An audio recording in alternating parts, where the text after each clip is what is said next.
ሸዋንግዛው ውብሸት እባላለሁ። በዳግማዊ ምኒልክ ሆስፒታል ውስጥ በሕክምና ጥራት አገልግሎት አሰጣጥ ውስጥ የሃይጂንና አካባቢ ጤና አጠባበቅ ከፍተኛ ባለሙያ ነኝ። ከፍተኛ ሙቀት ስንል ዛሬ የተጀመረ ወይም ዛሬ የተፈጠረ ነገር አይደለም። ከ10 ዓመት በፊት የሰው ልጆች በዕለት ተዕለት እንቅስቃሴ ወቅት ለከባቢ አየር የሚያበረክቱት አሉታዊ የሆነ ተጽዕኖ ነው። ግሪን ሃውስ ኢፌክት የምንላቸው ወይም በካይ ጋዞችን ወደ ከባቢ አየር በምንለቅበት ጊዜ የነኛ በካይ ጋዝ ማለትም ካርቦን ሞኖክሳይድ ሊሆን ይችላል፣ ካርቦን ዳይኦክሳይድ ሊሆን ይችላል፣ ናይትሮጅን ዳይኦክሳይድ ሊሆን ይችላል። የመሳሰሉት እነኚህ በከፍተኛ መጠን በአየር ውስጥ ሲገኙ ነው። ይሄ ማለት ደግሞ የነኚህ ክምችት በአየሩ ላይ የግሎባል ዋርሚንግ ወይም ደግሞ ከፍተኛ የሆነ የሙቀት መጠን ይኖራል ማለት ነው። ከፍተኛ የሆነ የከባቢ አየር ሙቀት መጨመር ከሰው ልጅ ጤናና አካባቢ ላይ ተጽዕኖ ያደርሳል።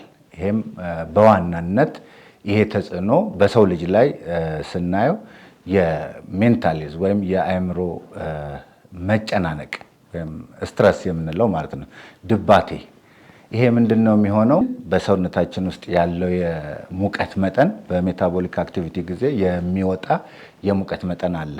ያ የሙቀት መጠን ከከባቢ አየር ጋር የማይመጣጠን ከሆነ ወይም ደግሞ ከባቢ አየር ላይ ያለው ሙቀት መጠን ከፍተኛ ከሆነ ይህንን ሙቀት ከሰውነታችን ለማውጣት በምንታገልበት ጊዜ የሰው ልጅ ድባቴ ውስጥ ወይም መጨናነቅ ውስጥ የሚገባበት ሁኔታ ነው።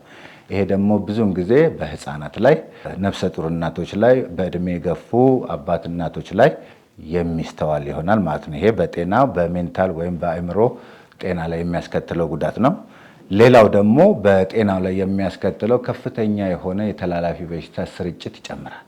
ተላላፊ የሆኑ በሽታ አምጪ ተዋሲያን ምቹ ሁኔታ የሚሆንላቸው መቼ ነው?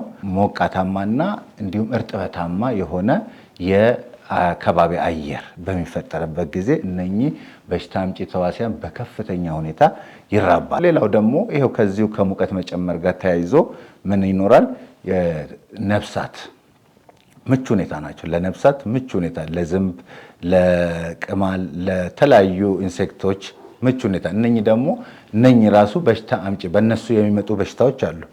እነሱም ምቹ ሁኔታ ሲያገኙ በከፍተኛ ሁኔታ በሽታ ስርጭት ስለሚኖር ተጽዕኖ አለው ማለት ነው። ማህበረሰቡ ምን ማድረግ አለበት? የመጀመሪያው ጭንቀት እና ድባቴዎች አሉ ብለናል አይደለ? ያን ራሱን ማረጋጋት አለበት።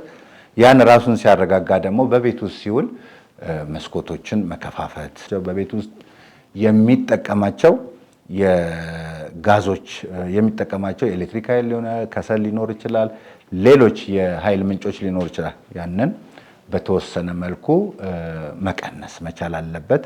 እንዲሁም ደግሞ የሙቀት መጠኑ በጨመረ ቁጥር የተላላፊ በሽታ ስርጭትን በዛው ልክ ይጨምራል ብለናል።